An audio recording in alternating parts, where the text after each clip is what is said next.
हाँ तो जय श्री राम दोस्तों, मैं मनोज बेनीवाल, आप सभी का स्वागत है आपके अपने कोचिंग चैनल में। तो दोस्तों हमने जो सबसे पहले हमारा जो वीडियो आया था उसमें हमने राष्ट्रपति से स्टार्ट किया था, यानी संविधान का भाग 5 स्टार्ट किया था। उसके बाद में अगली क्लास में हमने राष्ट्रपति से संबंधित जो हमारा शेष रह गया था उसके बारे में हमने चर्चा की थी।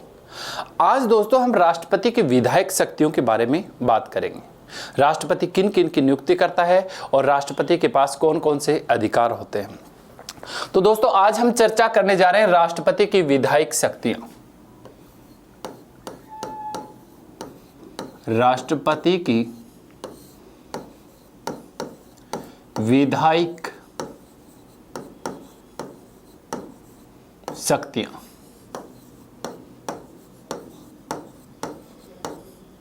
इससे आगे वाली क्लास में हम चर्चा करेंगे राष्ट्रपति की जो आपातकालीन शक्तियां होती हैं उनकी। तो देखिए दोस्तों, राष्ट्रपति की विधायक शक्तियों की बात करें में तो इसमें हम देखेंगे कि हम कौन कौन से अनुच्छेद पढ़ेंगे। अनुच्छेद 75, 76, 77, 78, 80, 85,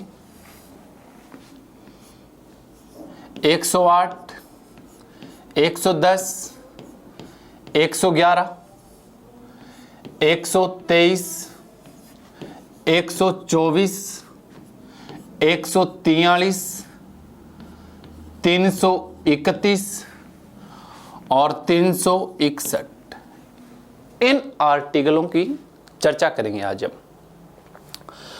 बहुत आसान है दोस्तों। जैसे कि हम सबसे पहले स्टार्ट करते हैं अनुच्छेद 75। अनुच्छेद 75 में क्या दिया गया है दोस्तों? प्रधानमंत्री के पद का उल्लेख किया गया है। किसका उल्लेख किया गया है? प्रधानमंत्री। अनुच्छेद 74 में तो हमें दिया गया है कि एक राष्ट्रपति की सहायता के लिए एक मंत्री परिषद बनाई गई और जिसका जो प्रधान होता है यानी ये भी एक मंत्री होता है, लेकिन ये उस मंत्री परिषद का नेतृत्व करता है, इसलिए इसे क्या बोला जाता है? प्रधानमंत्री बोला जाता है। तो दोस्तों अनुच्छेद 75 में किसका पद दिया गया है? प्रधानमंत्री का पद दिया गया है। प्रधानमंत्री की जो नियुक्ति की जाती है, नियुक्ति वो दोस्तों किसके द्वारा की जाती है? राष्ट्रपति के द्वारा की जाती है। तो प्रधानमंत्री की नियुक्ति किसके द्वारा की जाती है दोस्तों? राष्ट्रपति के द्वारा की जाती है।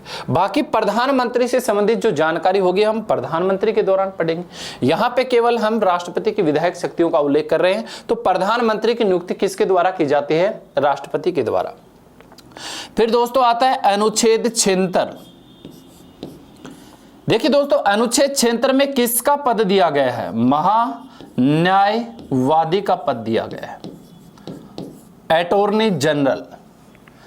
देश का सबसे बड़ा जो विधि अधिकारी होता है वो कौन होता है? महान्यायवादी। सबसे बड़ा विधि अधिकारी, देश का सबसे बड़ा जो विधि अधिकारी होता है वो होता है महान्यायवादी। इसका कार्य होता दोस्तों भारत सरकार को कानूनी सलाह देता है। तो भारत सरकार को कानूनी सलाह देने वाले पद का नाम क्या है? महान्यायवादी। इसका उल्लेख कौन से अनुच्छेद में किया गया है? 76 में। तो दोस्तों महान्यायवादी की नियुक्ति किसके द्वारा की जाती है? नियुक्ति। तो दोस्तों महान्यायवादी की नियुक्ति भी कौन करता है? राष्ट्रपति करता है। तो महान्यायवादी की नियुक्ति किसके द्वारा की जाती है? राष्ट्रपति के द्वारा की जाती है। अनुच्छेद 75 हमारा क्लियर और अनुच्छेद 76 हमारा क्लियर। उसके बाद दोस्तों हम चलते हैं अनुच्छेद 77 पे। अनुच्छेद 77। अनुच्छेद 77 में दोस्तों क्या दिया गया है कि भारत सरकार के जितने भी कार्य किए जाते हैं, यानी आप कितने भी विधेयक बनाते हैं, कितने भी कानून बनाते हैं, वो किसके नाम से बनते हैं? राष्ट्रपति के नाम से। कार्यपालिका के, कार्यपालिका के सभी कार्य किसके नाम से किए जाते हैं? राष्ट्रपति के नाम से किए जाते हैं। राष्ट्रपति के नाम से किए जाते हैं। तो कार्यपालिका के सभी कार्य दोस्तों किसके नाम से किए जाते हैं? राष्ट्रपति के नाम से। जैसे मैं आपको उदाहरण देता हूं, यहां पे कोई भी आप विधेयक बना रहे हैं, जैसे कि आपने आर्टिकल 370 को समाप्त कर दिया, जिसमें जम्मू कश्मीर को आपने क्या दे रखा था? अलग से दर्जा दे रखा था। अब आर्टिकल 370 आपने समाप्त किया, पहले आप लोकसभा में लेके आए उस बिल को, फिर आप राज्यसभा में लेके आए। अंतिम हस्ताक्षर कौन करेगा? राष्ट्रपति करेगा। किसके द्वारा किए जाते हैं अंतिम हस्ताक्षर?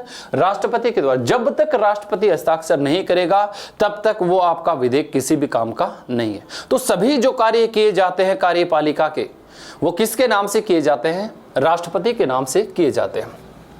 आइए दोस्तों, अगला जो अनुच्छेद था हमारा, अनुच्छेद था 78। दोस्तों अनुच्छेद 78 में हमें क्या दिया गया है कि जो आपकी मंत्री परिषद है, मंत्री परिषद के किसी भी कार्य की, मंत्री परिषद के किसी भी कार्य की सूचना राष्ट्रपति मांग सकता है, मांग सकता है। किससे मांगेगा? मंत्री परिषद के किसी भी कार्य की सूचना राष्ट्रपति ले सकता है, कभी भी ले सकता है। तो ये राष्ट्रपति जो सूचना मांगता है किस व्यक्ति से मांगेगा? प्रधानमंत्री से लेता है। और प्रधानमंत्री ये सूचना देने के लिए क्या होता है? बाध्य होता है, उसे देनी पड़ेगी ये सूचना आपके राष्ट्रपति को, क्योंकि सभी कार्य, देखो आर्टिकल 77 में आपने क्या देखा कि कार्यपालिका के सभी कार्य जो होते हैं वो किसके नाम से किए जाते हैं? राष्ट्रपति के नाम से।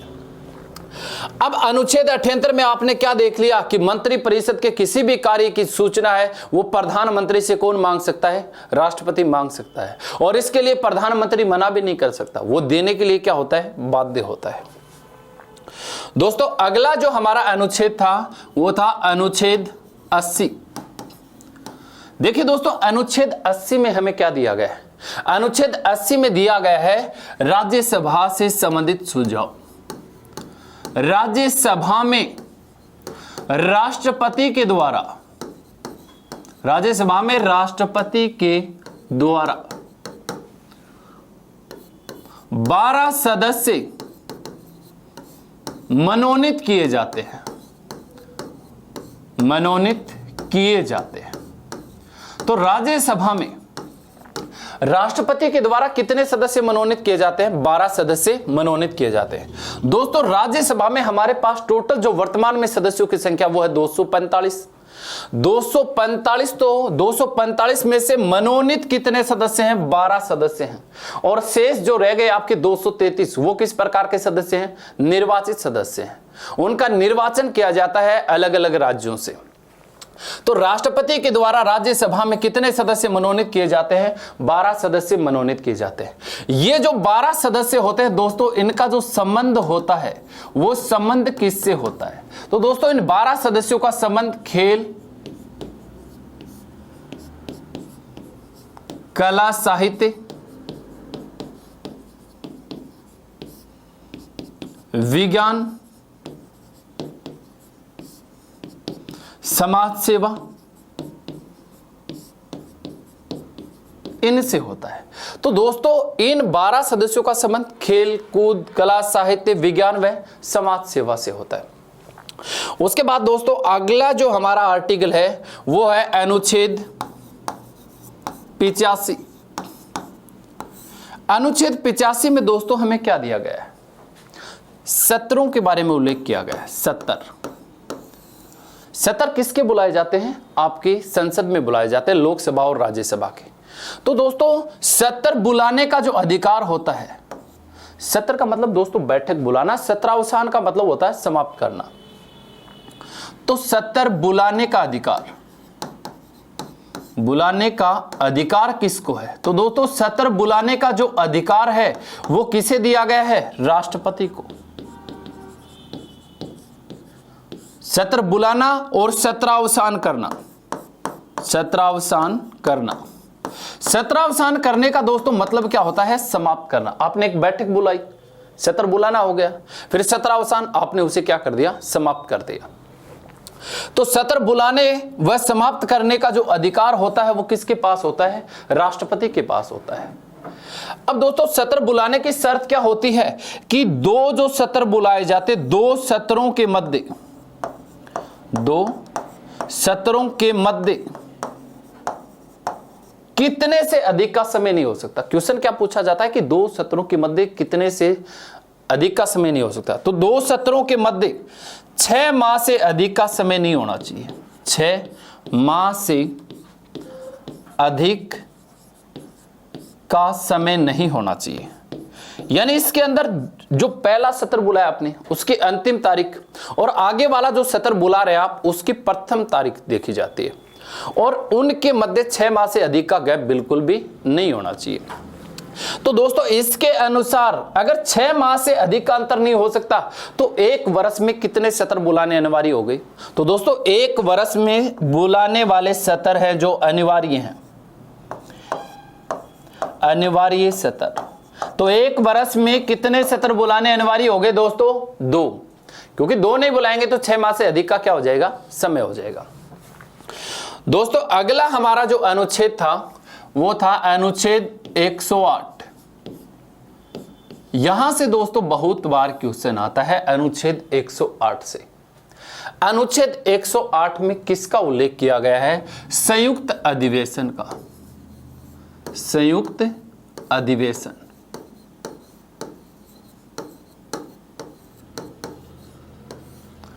अब देखिए दोस्तों संयुक्त अधिवेशन क्या होता है। इसमें आर्टिकल भी बहुत बार पूछा जाता है कि संयुक्त अधिवेशन की परिभाषा किस अनुच्छेद में दी गई है। तो कौन से अनुच्छेद में दी गई है?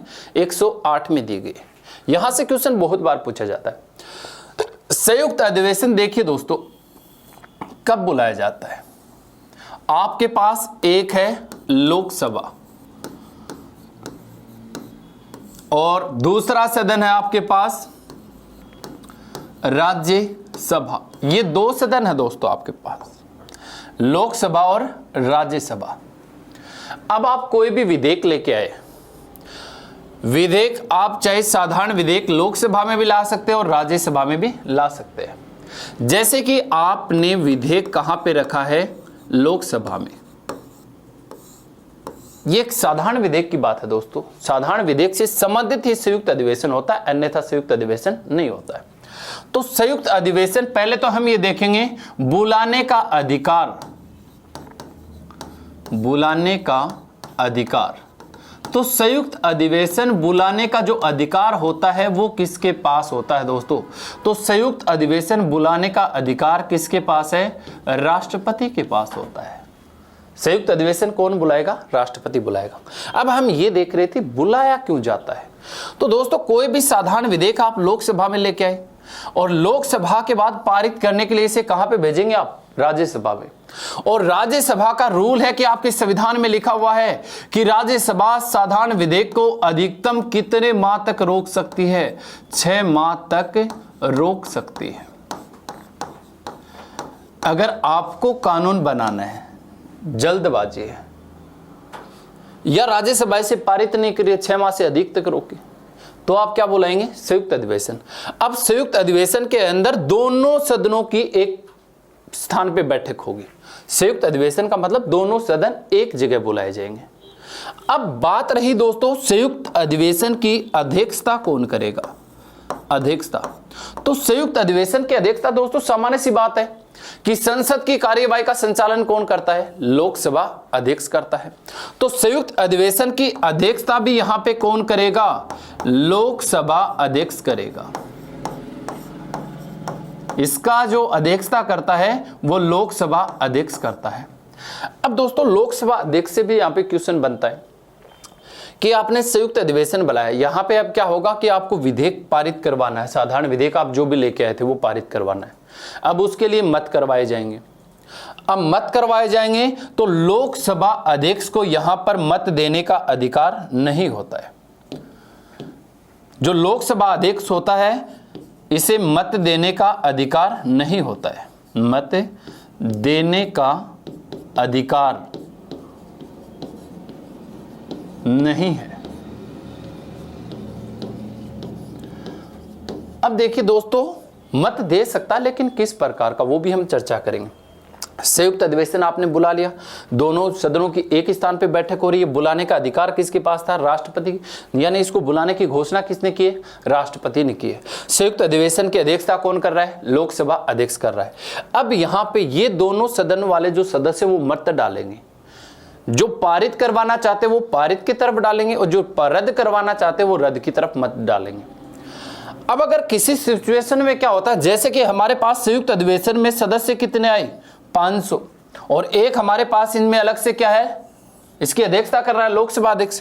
500 में से 250 तो आपको पारित करवाने वाले की तरफ हो गए और 250 आपको विधेयक रद्द करवाने वाले की तरफ हो गए।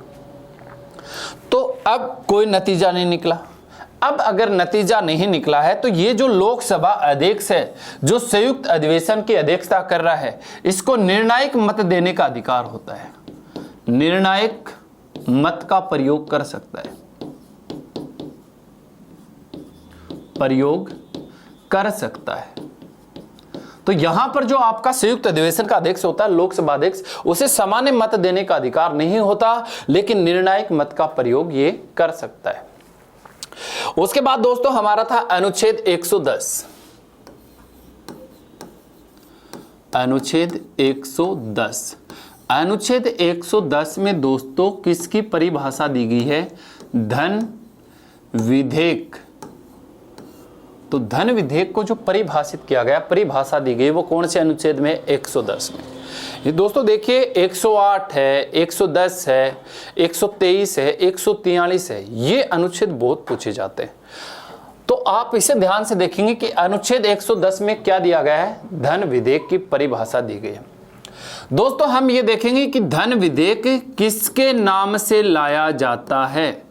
तो धन विधेयक किसके नाम से लाया जाता है? तो दोस्तों धन विधेयक राष्ट्रपति के नाम से लाया जाता है। किसके नाम से आता है? राष्ट्रपति के नाम से लाया जाता है।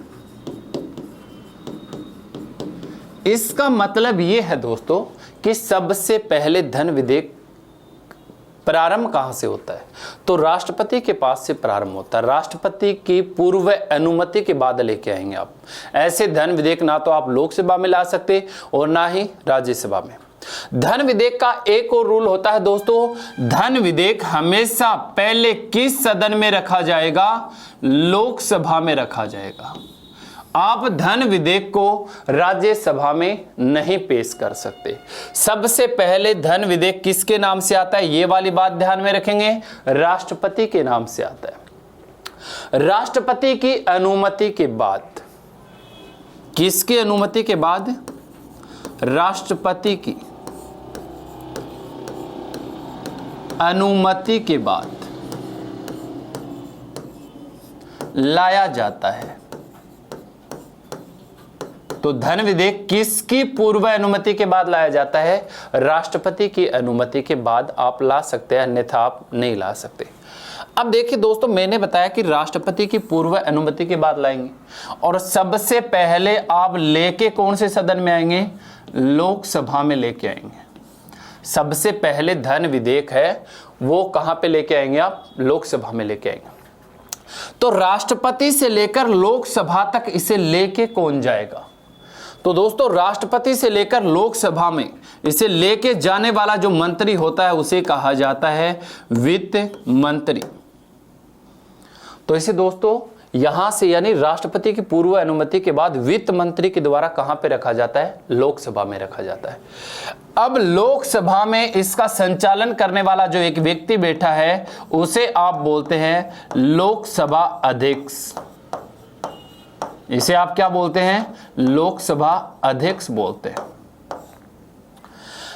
अब ये लोकसभा अध्यक्ष निर्धारित करेगा कि धन विधेयक है या फिर वित्त विधेयक है। तो इसे बोला जाता है परिभाषित करना, कि धन विधेयक को परिभाषित करने का अधिकार किसके पास है? परिभाषित करना।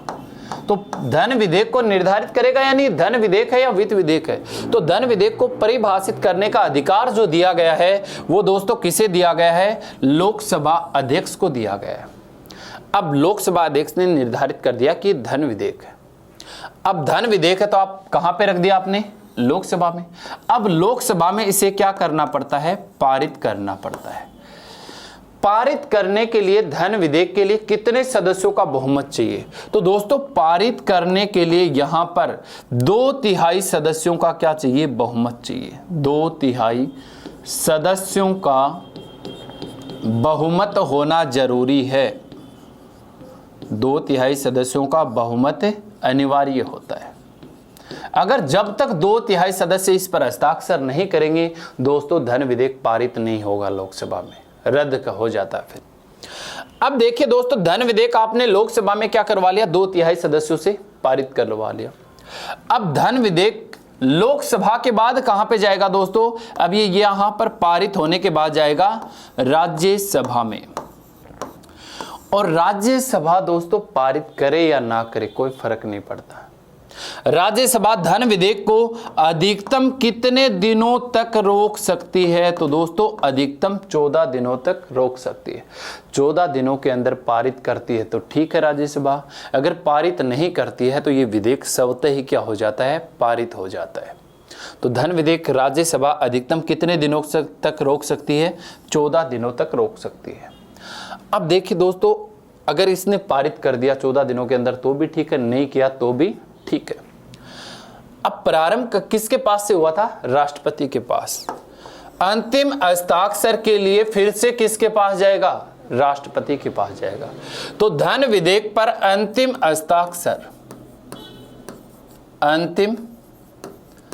हस्ताक्षर किसके द्वारा किए जाएंगे, राष्ट्रपति के द्वारा किए जाएंगे। अब ये आपका क्या बन गया, कानून बन गया। तो दोस्तों अनुच्छेद 110 में आपने क्या देखा, धन विधेयक देखा। धन विधेयक किसके नाम से आता है, राष्ट्रपति के नाम से आता है। राष्ट्रपति की पूर्व अनुमति के बाद वित्त मंत्री के द्वारा इसे सबसे पहले कहां पे प्रस्तुत किया जाता है, लोकसभा में। फिर लोकसभा की कार्यवाही का संचालन करने वाला जो व्यक्ति है उसे हम क्या बोलते हैं, लोकसभा अध्यक्ष, यानी इनका जो नेतृत्व करता है। अब लोकसभा अध्यक्ष इसे क्या करेगा, परिभाषित करेगा। परिभाषित करने का मतलब वो निर्धारित करेगा ये धन विधेयक है या वित्त विधेयक है। धन विधेयक वित्त विधेयक भी हो सकता है, लेकिन वित्त विधेयक धन विधेयक नहीं हो सकता। अब इसने परिभाषित कर दिया। परिभाषित करने के बाद माना कि इसने क्या परिभाषित किया कि ये धन विधेयक है। अब धन विधेयक को पारित करवाना पड़ेगा आपको लोकसभा में, और धन विधेयक को पारित करने के लिए कितने सदस्यों का बहुमत चाहिए, 2/3 सदस्यों का बहुमत जरूरी होता है। अब लोकसभा में पारित हो गया तो राज्यसभा में जाएगा। राज्यसभा धन विधेयक को अधिकतम कितने दिनों तक रोक सकती है, 14 दिनों तक रोक सकती है। 14 दिनों में अगर वो पारित करती है तो भी ठीक है, नहीं करती है तो भी वो स्वतः पारित समझा जाता है। फिर धन विधेयक पर अंतिम हस्ताक्षर किसके द्वारा किए जाते हैं दोस्तों, राष्ट्रपति के द्वारा किए जाते हैं। अब दोस्तों हम देखेंगे अनुच्छेद 111। अनुच्छेद 111 इसमें देखिए दोस्तों, साधारण विधेयक से संबंधित राष्ट्रपति के अधिकार दिए गए हैं। साधारण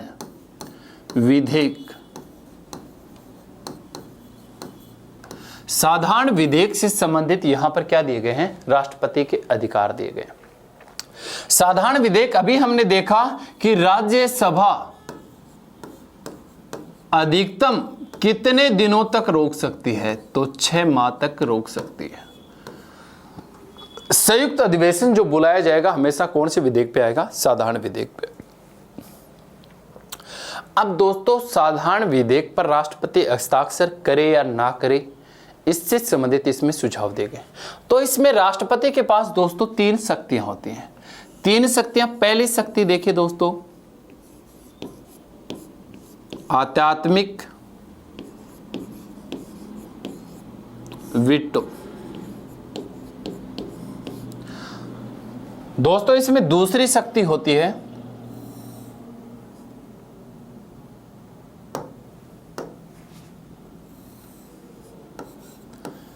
निलंबनकारी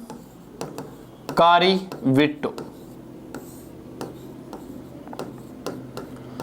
और दोस्तों इसमें आपके पास जो तीसरी शक्ति है वो होती है इसमें आपके पास जेबी वीटो, जिसे आप पॉकेट वीटो भी बोल सकते हैं। पॉकेट वीटो बोल सकते हैं। ये 3 शक्तियां होती है राष्ट्रपति के पास। सबसे पहले हम देखेंगे दोस्तों आध्यात्मिक वीटो, कि आध्यात्मिक वीटो की शक्ति कौन सी होती है। देखिए दोस्तों, यहां पे आपने राष्ट्रपति को जितनी शक्तियां दे रखी हैं उतनी राज्यपाल को नहीं होती। तो ये होती है राज्यों के विधेयक से संबंधित। देखिए दोस्तों, अनुच्छेद जो 200 है, अनुच्छेद 200 में क्या दिया गया है कि अनुच्छेद 200 में दिया गया है कि राज्य का कोई भी विधेयक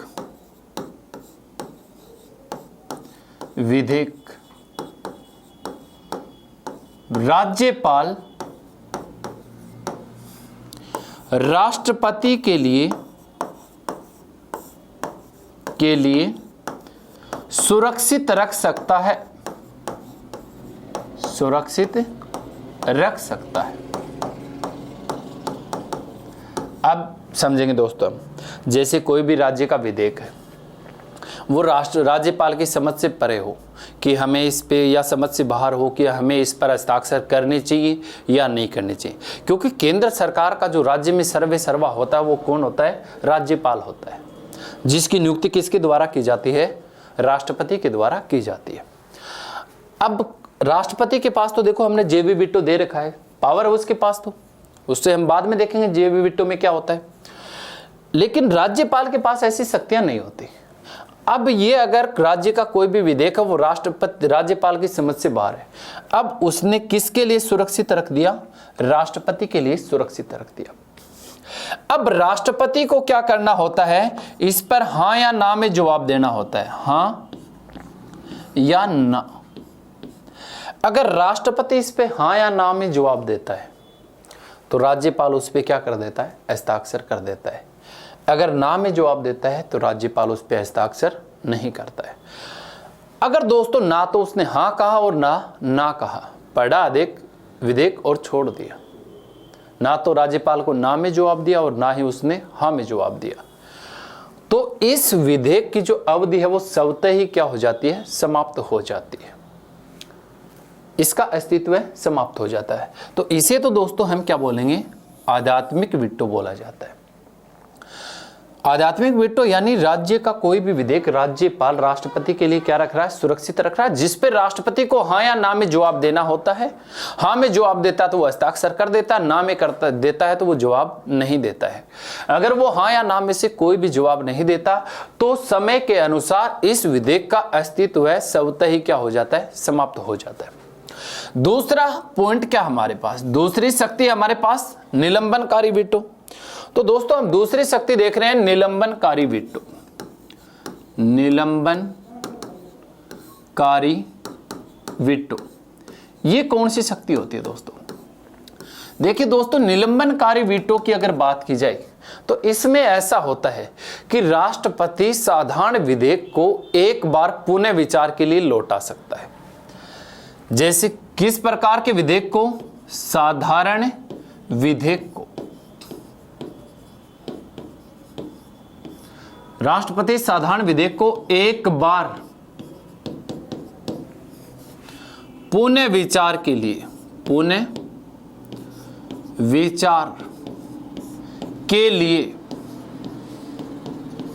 लौटा सकता है।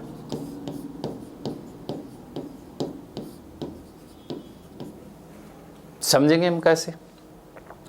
कि कोई भी साधारण विधेयक है, लोकसभा व राज्यसभा से पारित हो गया है, अब वो किसके पास आ रहा है अंतिम हस्ताक्षर के लिए? राष्ट्रपति के पास आया।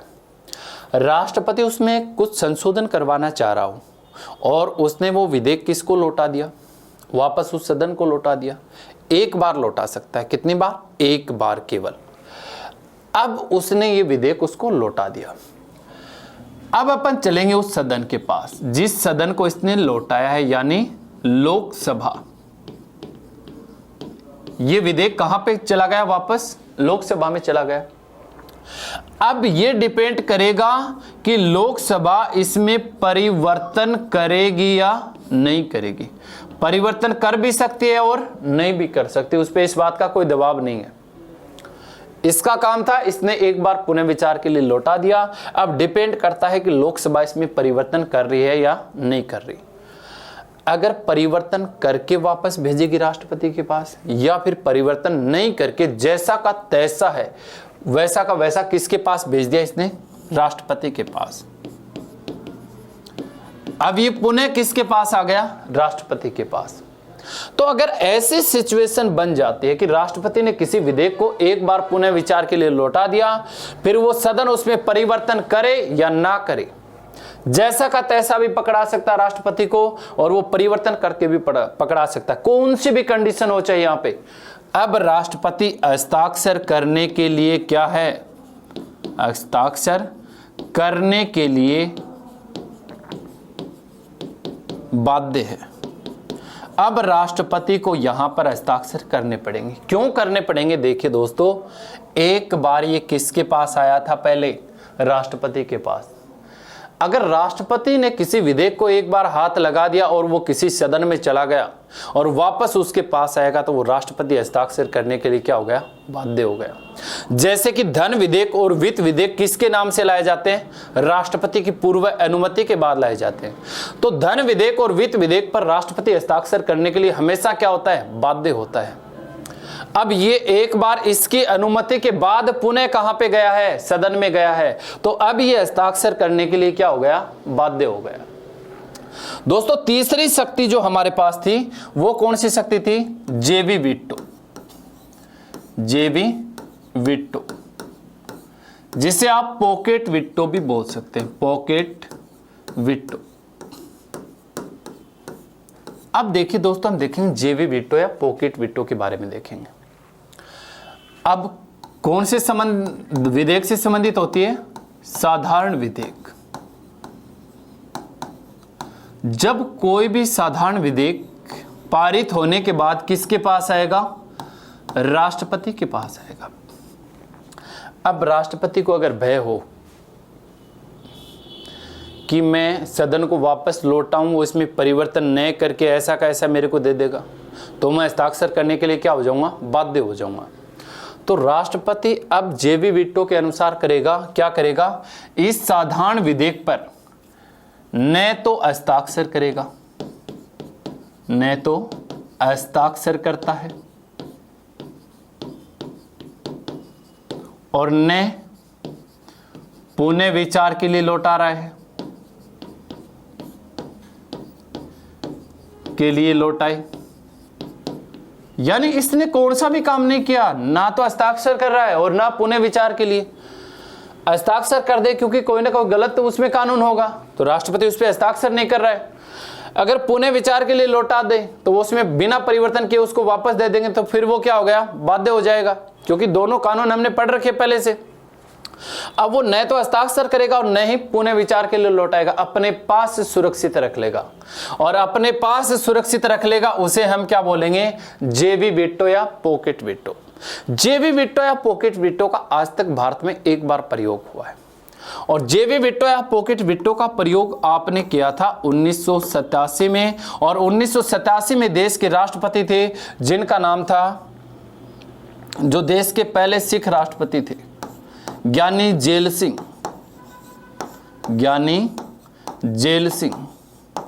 देश के पहले सिख जो राष्ट्रपति थे वो कौन थे? ज्ञानी जेल सिंह थे। इन्होंने किया था 1987-88 में जो विधेयक था, डाक बिल विधेयक। इस विधेयक को ज्ञानी जेल सिंह जी ने ना तो लौटाया और ना क्या किए? हस्ताक्षर किए, अपने पास सुरक्षित रख लिया। हालांकि फिर ज्ञानी जेल सिंह के बाद रामास्वामी वेंकटरमन जो राष्ट्रपति बने थे, उन्होंने ये विधेयक सदन को लौटा दिया था, लेकिन सदन ने क्या कर दिया था? इसे निरस्त कर दिया था। तो ये था दोस्तों हमारा अनुच्छेद 111। अनुच्छेद 111 में हमने 3 प्रकार की शक्तियों का प्रयोग किया है जो साधारण विधेयक से संबंधित होती है राष्ट्रपति के पास। आध्यात्मिक वीटो यानी अनुच्छेद 200 के अनुसार राज्य का कोई भी विधेयक राज्यपाल की समझ से परे हो, बाहर हो, तो वो किसके लिए सुरक्षित रख सकता है? राष्ट्रपति के लिए सुरक्षित रख सकता है। अब राष्ट्रपति को इस पर हाँ या ना में जवाब देना होता है, रिप्लाई देना होता है। अगर वो हाँ में देता है तो राष्ट्रपति इस पे क्या कर देगा, राज्यपाल हस्ताक्षर कर देगा। ना में देगा तो वो हस्ताक्षर नहीं करेगा। अगर कोई भी जवाब नहीं देता है तो किसका प्रयोग कर रहा है, वो आध्यात्मिक वीटो का प्रयोग कर रहा है। कोई भी जवाब नहीं देता है तो उसका अस्तित्व स्वतः ही क्या हो जाएगा, समाप्त हो जाएगा। फिर था हमारे पास निलंबनकारी वीटो। निलंबनकारी वीटो में दोस्तों हमने देखा था कि निलंबनकारी वीटो साधारण विधेयक, कोई भी साधारण विधेयक हो, राष्ट्रपति कितनी बार पुनः विचार के लिए लौटा सकता है, एक बार पुनः विचार के लिए लौटा सकता है। अगर अब ये डिपेंड करता है संसद पे, आपके सदन पे, कि सदन इसमें परिवर्तन करता है या नहीं करता है। सदन का मतलब चाहे लोकसभा से हो चाहे राज्यसभा से हो, वो उसमें परिवर्तन कर भी सकता और नहीं भी कर सकता।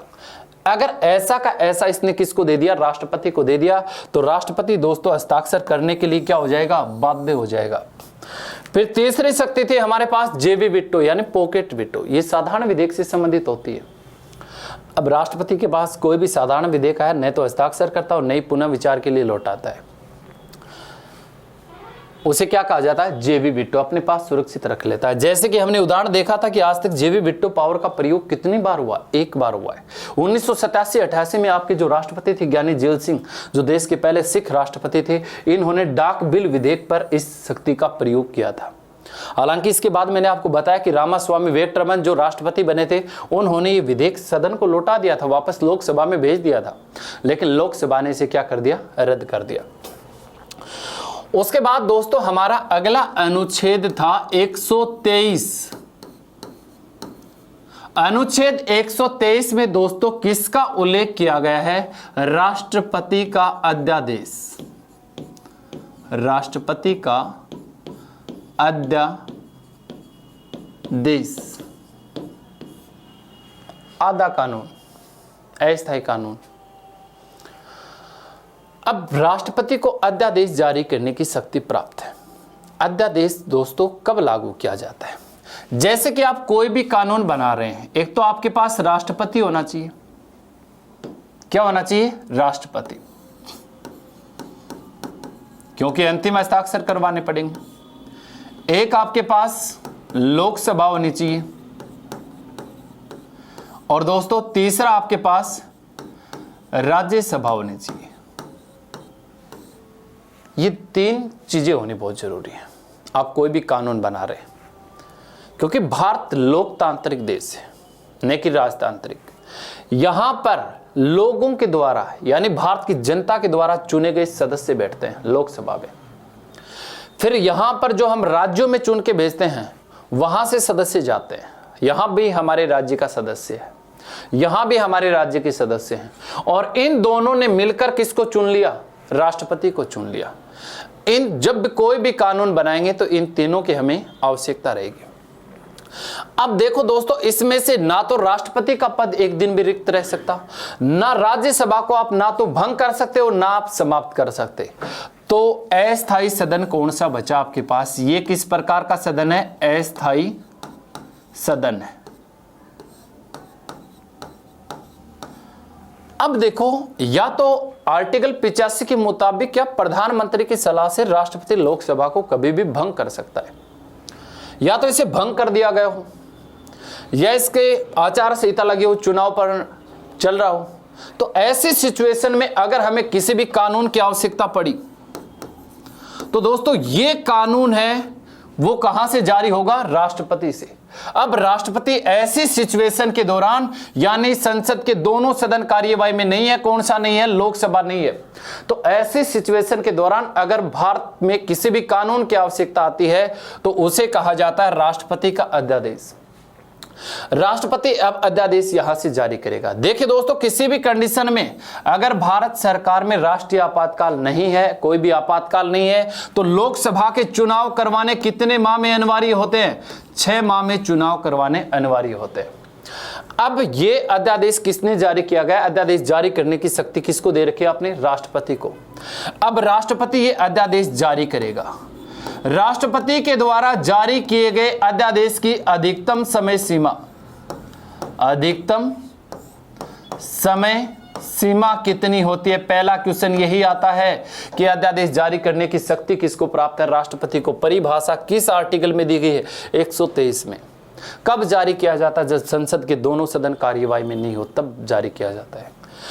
राष्ट्रपति के द्वारा जारी किए गए अध्यादेश की अधिकतम समय सीमा कितनी होती है? तो दोस्तों अधिकतम समय सीमा कितनी होती है? 6 माह होती है, क्योंकि ऊपर आप देख सकते हैं 6 माह में चुनाव हो जाएंगे। चुनाव हो जाएंगे तो यहां पे रखा जाएगा फिर इसे। अब अधिकतम समय सीमा कितनी होती है? 6 माह। अब 6 माह के बाद दोस्तों आपके पास किसका निर्माण हो गया? नवनिर्मित लोकसभा का।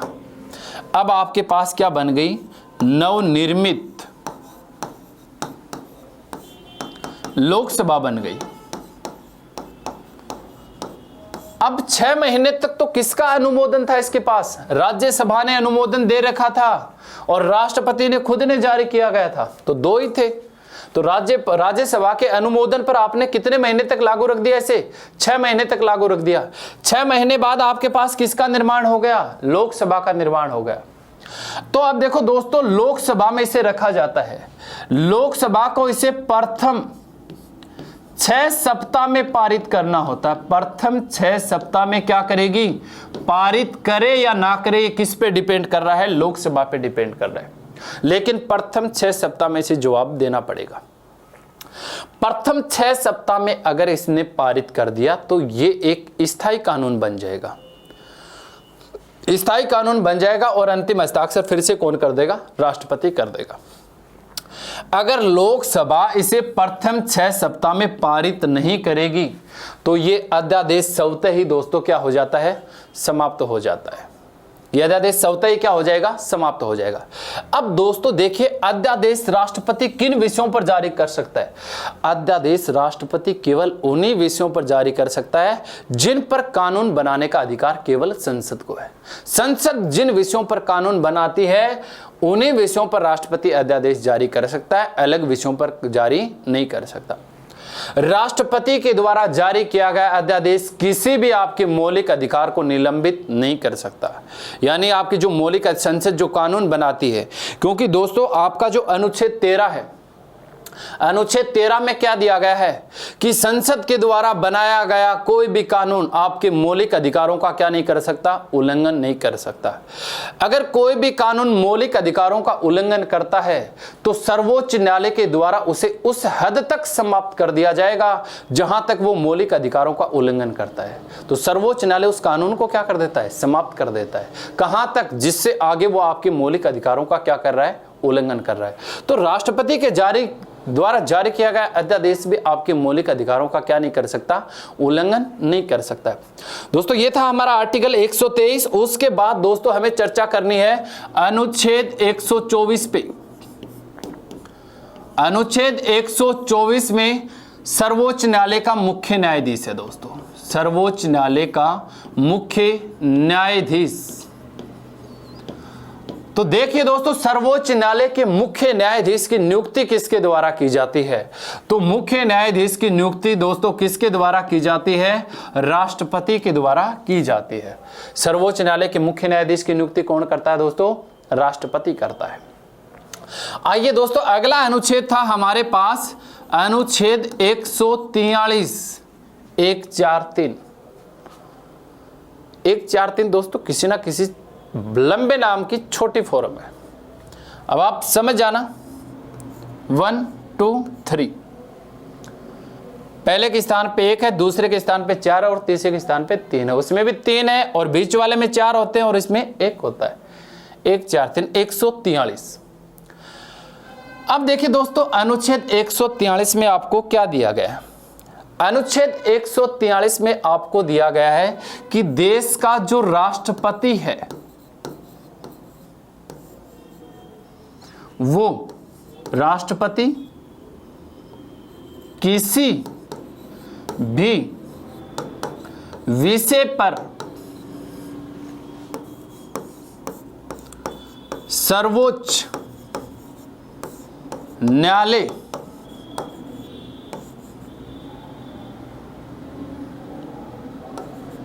से परामर्श ले सकता है। परामर्श ले सकता है।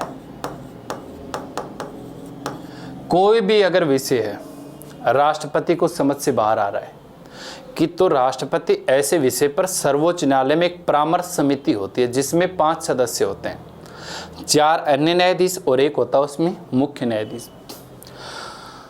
तो अनुच्छेद 143 के मुताबिक राष्ट्रपति किसी भी विषय पर सर्वोच्च न्यायालय से परामर्श ले सकता है। लेकिन दोस्तों यहां पे हम बात ऐसे देखेंगे कि परामर्श देने के लिए कौन बाध्य है, लेने के लिए कौन बाध्य है। तो सर्वोच्च न्यायालय परामर्श देने के लिए बाध्य नहीं है, वो मना भी कर सकता है कि मैं इस विषय पर कोई भी आपको परामर्श नहीं दे सकता। अगर सर्वोच्च न्यायालय ने परामर्श दे दिया तो राष्ट्रपति भी उसका परामर्श मानने के लिए बाध्य नहीं है। दोनों एक दूसरे से क्या है, स्वतंत्र है। तो सर्वोच्च न्यायालय से परामर्श ले सकता है राष्ट्रपति, लेकिन सर्वोच्च न्यायालय परामर्श देने के लिए बाध्य नहीं है। और सर्वोच्च न्यायालय ने अगर परामर्श दे दिया तो राष्ट्रपति भी उसका परामर्श मानने के लिए बाध्य नहीं है। जैसे कि दोस्तों हम बात करें कि आज तक राष्ट्रपतियों के द्वारा कितनी बार सर्वोच्च न्यायालय से परामर्श लिया गया है दोस्तों, 15 बार परामर्श लिया गया है, जिसमें हाँ में जवाब कितनी बार मिला है आपको, 13 बार।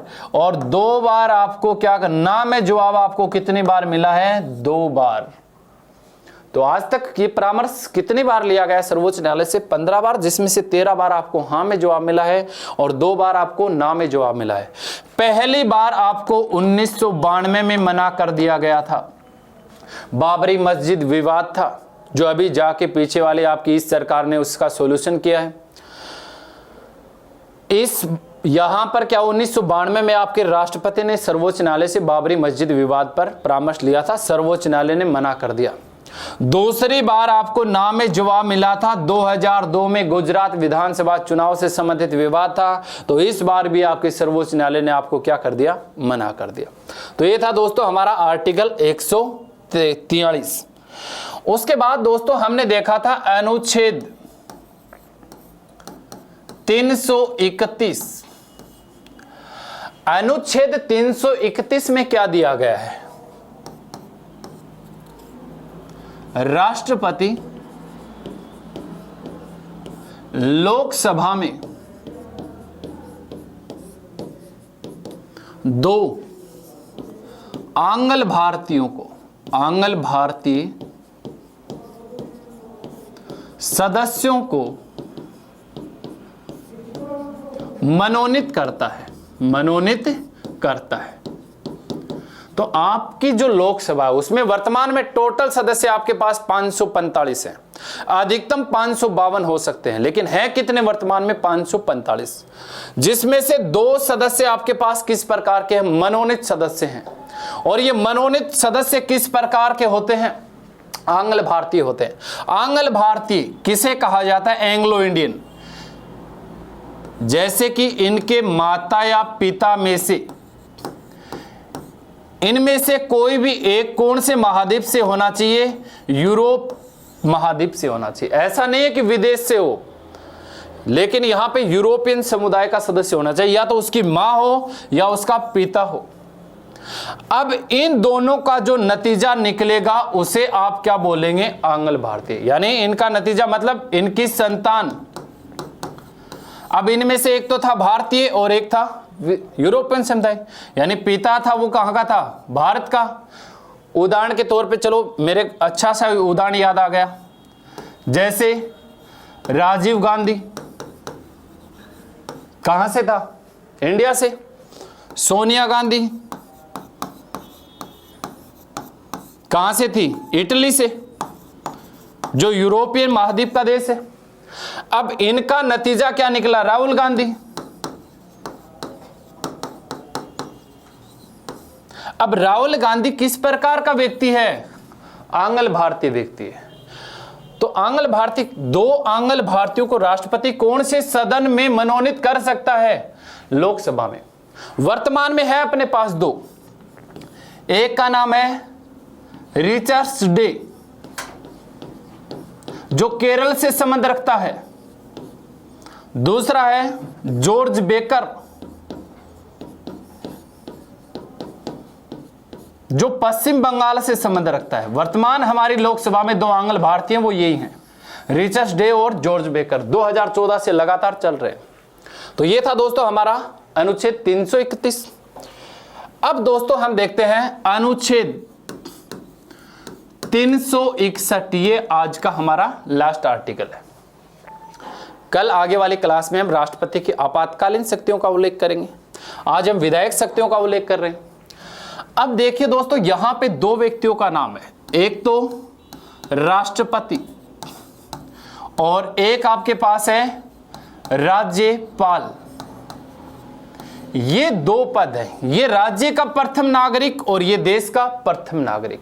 ये राज्य की अखंडता व एकता का प्रतीक और ये देश की एकता व अखंडता का प्रतीक।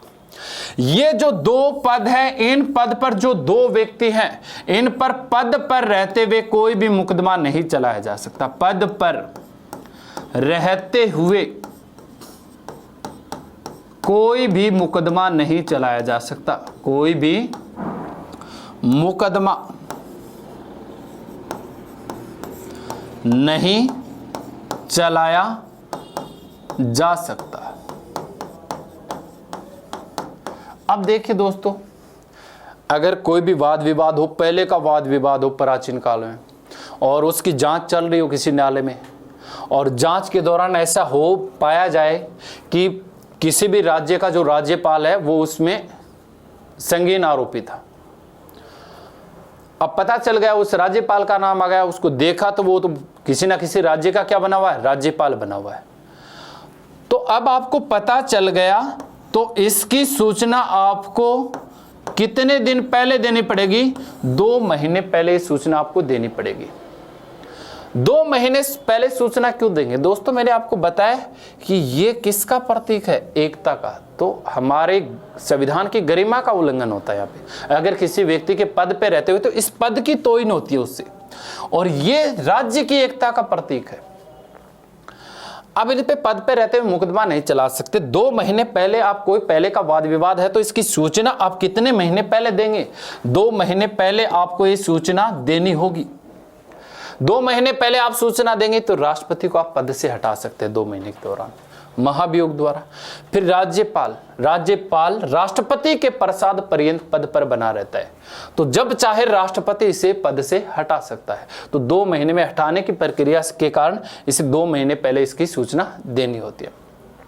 आज की दोस्तों हमारी क्लास इतनी रहेगी। बाकी हमारी अगली जो क्लास होगी, कल आगे वाली क्लास होगी, उसमें हम राष्ट्रपति की आपातकालीन शक्तियों का प्रयोग करेंगे। अर्थात तो जय हिंद दोस्तों।